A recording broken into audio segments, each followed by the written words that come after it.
ఓ నువ్వా? లేకపోతే ఇంకెవరు అనుకున్నావయ్యా? ఏ విధమైనా అప్పడడానికి వచ్చాడేమో అనుకున్నా. ఈ అదవేంటికి అదవ కాకపోతే ఇంకెవరు వస్తారయ్యా? అంటే నేను వెధవనా? లేకపోతే నేను అదవనా? అంటే నువ్వు అప్పుకొచ్చావా? నువ్వు అప్పుకొచ్చావా?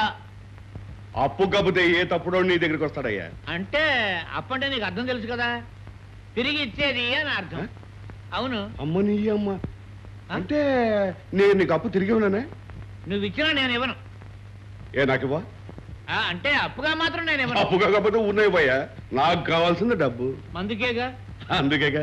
సరే ఈ వేళ నుంచి నా బాకీలు వసూలు చేయి, 100కి 100 పైసలు తీసుకో. అమ్మ నీ అమ్మ, బుర్రంటే నీదే కాసులయ్యా. సరే అలాగే వసూలు చేసుకొస్తా కానీ బోణికేసి అంటే చెప్పు. ఓదార్ దగ్గర వసూలు చేయలేము. వెంకట సుబ్బమ్మ గడువు దాటిపోయింది, వెళ్ళి ఆవును తీసుకురా. అంతే కదా.